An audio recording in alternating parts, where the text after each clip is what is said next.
friends, welcome to my channel Rajesh Motivational Waves. I am Rajesh Vadluri, teacher, mentor, motivational speaker, certified trainer, Impact Foundation Sri Gampa Nageshwar Rao. ఈరోజు సరికొత్త విషయంతో నేను మీ ముందుకు వచ్చాను. ఎందుకు ఈ ఆలస్యం? ఈ వీడియోని చివరి వరకు చూడండి, చాలా విషయాలు నేర్చుకుంటారు. లైక్ చేయండి, షేర్ చేయండి, కామెంట్ చేయండి. ఓకే, టాపిక్లోకి వెళ్ళిపోదాం. Today our topic is time management. ఈరోజు మన యొక్క అంశము సమయ నిర్వహణ. సమయాన్ని వాడుకోకపోతే సమయం మనతో ఆడుకుంటుంది. సమయాన్ని మనం వాడుకోకపోతే సమయం మనతో ఆడుకుంటుంది. తమ పర భేదం లేనిది, అందరినీ సమానంగా చూసేది సమయం ఒకటే. బిల్గేట్కైనా, బిచ్చగాడికైనా, లేబర్కైనా, లక్షాధికారికైనా, ప్యూన్కైనా, పిఎంకైనా, సైంటిస్ట్కైనా, సినీ డైరెక్టర్కైనా ఉండేది 24 గంటలే. ఆ 24 గంటలని ఎవరు ఏ విధంగా వినియోగించుకున్నారనే దాన్ని బట్టే సక్సెస్ వస్తుంది. సక్సెస్ అనే పదంలో నీవున్నావనే విషయాన్ని మర్చిపోకూడదు. సమయాన్ని ఎవరు ఏ విధంగా వినియోగించుకుంటే ఆ విధంగా ఉపయోగపడుతుంది. ఇంత విలువైనటువంటి సమయాన్ని కొంతమంది జలసాల కోసం, కొంతమంది వాయిదాల కోసం వినియోగించుకుంటున్నారు. సమయం విలువ తెలియాలంటే ఒలింపిక్లో ఓడిన వాడిని అడుగు, సెకండ్ విలువ తెలుస్తుంది. ఏంటి ఆ సెకండ్ విలువ అంటే, ఒలింపిక్లో 3వ స్థానంలో గెలిచినటువంటి వ్యక్తి అందులో 10వ వంతు ప్రయత్నం చేసి ఉంటే 2వ స్థానానికి వచ్చేవాడిని కదా అని అనుకుంటాడు. రోజు విలువ తెలియాలంటే ట్రైన్ మిస్ అయిన వాడిని అడుగు, రోజు విలువ తెలుస్తుంది. ఎందుకంటే రోజుకు ఒకేసారి వచ్చే అటువంటి రైలు తిరిగి మళ్ళీ రావాలి అని అంటే అది మరుసటి రోజు మాత్రమే వస్తుంది. కాబట్టి ఒక రోజులో ఆ ట్రైన్ మిస్ అయితే తిరిగి ఆ ట్రైన్ని పొందడము కష్టము అదే రోజు. అలాగే వీక్లీ విలువ, వారం విలువ తెలియాలంటే వీక్లీ ఎడిటర్ని అడుగు, వారం విలువ తెలుస్తుంది. ఎలా అంటే ఆ వారం రోజులకు ఒకసారి ఏం రాయాలి, ఎప్పుడు రాయాలి, ఎట్లా రాయాలనే అంశం కొరకు తను ఎంత కష్టపడతాడో, ఎంత శ్రమిస్తాడో అతనికి మాత్రమే తెలుసు. నెలల విలువ తెలియాలంటే గర్భిణీ స్త్రీని అడుగు.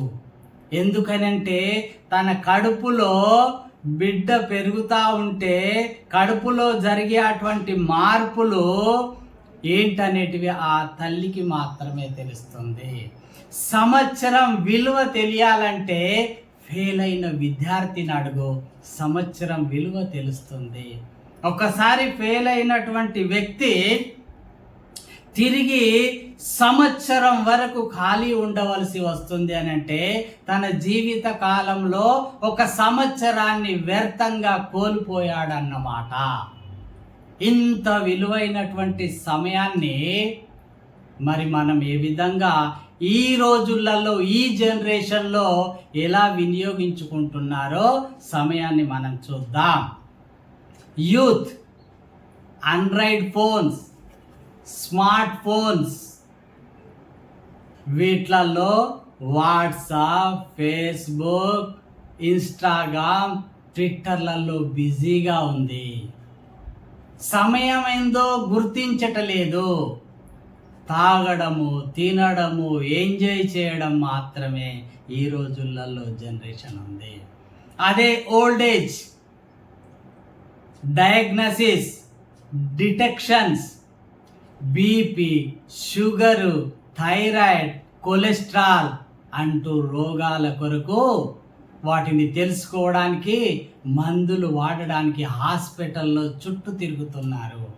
వారికి తెలుసు ఈ సమయం విలువ ఏంటిదో. చిన్న పిల్లలు A for apple, B for bat, C for cat, D for dog అని అందులో బిజీగా ఉన్నారు. సమయాన్ని అందులో వెచ్చిస్తున్నారు. మరి ఒక సమయాన్ని ఎలా వినియోగించుకోవాలి, ఒక రోజులో ఒక సమయాన్ని ఎలా విభజించుకోవాలి అని అంటే దానికి ఒక ఫార్ములా ఉన్నది. 8:3 8-3 ఫార్ములా అంటారు. అది 8 అవర్స్ సౌండ్ స్లీప్, గురక పెట్టి నిద్రపోవాలి. 8 అవర్స్ పనిలో ఉండాలి. అది విద్యార్థి అయితే చదువులో, ఉద్యోగం అయితే ఉద్యోగంలో, లేబర్ అయితే లేబర్ పనిలో, ఎవరు ఏ పనిలో ఉండాలో ఆ పనిలో బిజీగా ఉండాలి ఆ 8 గంటలు. అలాగే తిరిగి ఇంకొక 8 అవర్స్ ఏంటి అని అంటే లర్నింగ్, నేర్చుకోవడానికి. ఆ 8 గంటల్ని నేర్చుకోవడానికి ఉపయోగించాలి. ఇది 8:3 ఫార్ములా. మరి పనుల ఆధారంగా కూడా సమయాన్ని ఎలా విభజించుకోవాలి అని అంటే దీన్నే టు డూ లిస్ట్ అని అంటారు. Important and urgent. మొదటిది ఏంటిది? Important and urgent. Health and relations. మొదటి ప్రాధాన్యత ఇవ్వవలసింది మన ఆరోగ్యానికి, మన బంధుత్వానికి, రిలేషన్స్. ఎందుకంటే ఆరోగ్యం ఒకసారి చెడిపోతే జీవితంలో మళ్ళీ బాగు చేసుకోలేము. బంధువులని కోల్పోతే తిరిగి మళ్ళీ ఆ బంధుత్వాన్ని పొందలేము. అదే ఇంపార్టెంట్ అండ్ అర్జెంట్. తర్వాతది important but not urgent. Do later. తర్వాత చేయవలసింది. ఇంపార్టెంటే బట్ అర్జెంట్ కాదు. అది ఎవరంటే ఫ్రెండ్స్. ఫ్రెండ్స్ కావాలి, కానీ అది ఇంపార్టెంట్ కాదు, అర్జెంట్ కాదు. అది గుర్తించాలి. అలాగే మూడవ అంశము నాట్ ఇంపార్టెంట్, నాట్ అర్జెంట్. దీన్ని డెలిగేట్ చేయాలి. అది ఇంపార్టెంట్ కాదు, అర్జెంట్ కాదు. ఇలాంటివి ఏంటివి? వినోదం కావచ్చు, ఇస్త్రీ బట్టలు కావచ్చు. ఎందుకంటే మనం ధరించడానికి దుస్తులు కావాలి కాబట్టి అది నాట్ ఇంపార్టెంట్ బట్ అర్జెంట్. అలాగే చివరిది it is not urgent, not important. ఇది అర్జెంట్ కాదు, ఇంపార్టెంట్ కాదు. ఏంటిదని అంటే చిట్ చాటింగ్, ముచ్చట్లు, వ్యర్థమైనటువంటి మాటలు. ఇలా 4 రకాలుగా విభజించుకోవాలి. Important and urgent, health and relations do first. Important but not urgent, do later. This is friends. Not important but urgent, this is delegate, ఇస్త్రీ బట్టలు లేదా వినోదం. Not urgent, not important, eliminate. మన జీవితంలోకి వెళ్ళి తీసివేయాలి. అవే పీచాపాటి మాటలు. ఇక టైం యొక్క అక్రోనిమ్ని చూద్దాం. Time, TIME. T for talent, I for invest, M for money, E for earn. మీ టాలెంట్ని ఇన్వెస్ట్ చేస్తే మనీని ఎర్న్ చేయవచ్చు అనేదే టైం యొక్క యాక్రోనిమ్. ఇక టైం యొక్క కొటేషన్ని పరిశీలిద్దాం. నిన్ను నీవు వాడుకుంటే నువ్వు విజయాన్ని సాధిస్తావు. కాలాన్ని వృధా చేయడం అంటే నిన్ను నీవు వృధా చేయడం అనేది మర్చిపోకూడదు. నేటి కొటేషన్, కాలాన్ని వృధా చేయడం అంటే నిన్ను నీవు వృధా చేయడమే. సెట్ ఏ టైం పర్ఫెక్ట్లీ. టైంని పర్ఫెక్ట్గా సెట్ చేసుకోవడం. దీనికి ఒక చిన్న స్టోరీ మీ ముందుకు తీసుకొచ్చాను, ఒకసారి విందాం. ఒక పల్లెటూరి పేద విద్యార్థి జమీందారి గారి అబ్బాయి ఒకే ఊరిలో ఉన్నారు, ఒకే పల్లెటూరులో ఉన్నారు. ఒక అబ్బాయి ఏమో పేదవాడు, ఒక అబ్బాయి ఏమో జమీందారు గారి డబ్బున్న వాళ్ళ అబ్బాయి. ఈ పేద విద్యార్థికి రోజు కూలికి వెళ్తే కానీ, కష్టపడితే కానీ ఇంట్లో ఉన్న వాళ్ళందరూ తిండి సరిపోదు, కుటుంబము గడవదు. అలాంటి పరిస్థితిలో జీవిస్తున్నటువంటి పేద విద్యార్థి 3 రోజులు బడికి, 3 రోజులు పనిలోకి వెళ్తాడు. అలా 3 రోజులు బడికి వెళ్తూ, 3 రోజులు పనికి వెళుతూ, కష్టపడుతూ, ఇష్టపడి చదివి ఒక ఐఏఎస్ ఆఫీసర్ అయ్యాడు.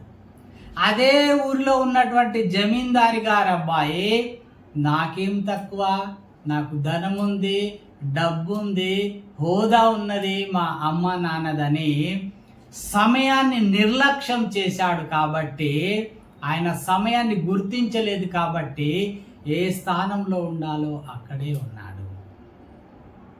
This is the set A time perfectly. సమయాన్ని ఎప్పుడైతే మనం గుర్తిస్తామో, సమయానికి ఎప్పుడైతే మనం విలువ ఇస్తామో, అప్పుడే మనం విజయం సాధిస్తాము. అలాగే సెట్ ఏ టైం లిమిట్. ప్రతి దానికి ఒక టైం లిమిట్ పెట్టుకోవాలి.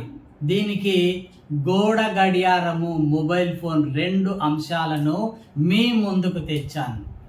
గోడ గడియారము గోడ మీద ఉన్నప్పుడు ఏమంటుంది అని అంటే, hello I'm ready to you, hello I'm ready for you, నేను నీ కొరకు సిద్ధంగా ఉన్నాను, నన్ను వాడుకో అంటుంది. అదే టైం మొబైల్ ఫోన్లోకి వచ్చే వరకు ఏమంటుందంటే, hello I'm ready to waste your time అంటుంది. నేను నీ సమయాన్ని వృధా చేయడానికి సిద్ధంగా ఉన్నంటుంది. ఎందుకంటే మనం ప్రతిరోజు ఏం చేస్తున్నాము, మొబైల్ ఫోన్లో అది ఇది వ్యర్థమైన వాటిని చూడడం వల్ల మన సమయం పాడైపోతా ఉన్నది. కొద్ది మంది మాత్రము ఇదే మొబైల్ ఫోన్ను సరిగ్గా వాడుకొని, అవసరాల కొరకు వాడుకొని, అందులో ఉన్నటువంటి ముఖ్యమైనటువంటి అంశాలను తెలుసుకొని తమ జీవితాన్ని బాగు చేసుకున్న వాళ్ళు కూడా చాలామంది ఉన్నారు. చూడండి, గోడ గడియారంగా ఉన్నప్పుడు సమయం యొక్క విలువ గమనించండి, మొబైల్ ఫోన్లోకి వచ్చే వరకు సమయం యొక్క విలువ గమనించండి. ఈ రెండింటిలో ఎంత తేడా ఉన్నది, ఎంత డిఫరెన్స్ ఉన్నది అనేది అర్థమవుతా ఉన్నది. సమయానికి తిండి లేని స్థితి నుండి తినడానికి సమయం లేని పరిస్థితికి ఎదగడమే సక్సెస్. సమయానికి తిండి లేని స్థితి నుండి తినడానికి సమయం లేనటువంటి స్థాయికి ఎదగడమే సక్సెస్. అది గుర్తించాలి. టైం మేనేజ్మెంట్లో ఫెయిల్యూర్స్ కూడా ఉన్నాయి. సమయ సాధనలో వైఫల్యాలు, సమయ నిర్వహణలో వైఫల్యాలు ఏంటి అని అంటే, సరైనటువంటి ప్రణాళిక లేకపోవడం, సరైనటువంటి ప్రిపరేషన్ లేకపోవడం, కన్సిస్టెన్సీని మెన్షన్ చేయలేకపోవడం, కన్సిస్టెన్సీని మెయింటైన్ చేయలేకపోవడం, తరచుగా ఆలస్యంగా రావడం, కుటుంబ బాధ్యతలు అధికంగా ఉండడం, అనవసరమైన విషయాల మీద దృష్టి పెట్టడం, చెడు వ్యసనాలకు చెడు అలవాట్లకు గురి కావడం, ప్రతికూలమైన వ్యక్తుల చేత కలిసి ఉండడం, ఇవన్నీ సమయాన్ని ఫెయిల్యూర్ చేసేవిగా ఉన్నాయి, సమయ వైఫల్యాలుగా ఉన్నాయి. వీటిని గుర్తించవలసిన అవసరం ఉంది. పర్ఫెక్ట్ ప్లానింగ్ ఉంచుకోవాలి, పర్ఫెక్ట్ ప్రిపరేషన్ చేసుకోవాలి, కన్సిస్టెన్సీ మెన్షన్ చేయాలి, టైంకు ఉండేలాగా చూసుకోవాలి, సరైన ఫ్రెండ్షిప్ను గుర్తించుకోవాలి, మనని ఎంకరేజ్ చేసే వాళ్ళని మన దగ్గర పెట్టుకోవాలి, కుటుంబ బాధ్యతలను సమయానుకూలంగా మార్చుకోవాలి. అప్పుడే మనం సక్సెస్ అవుతాం.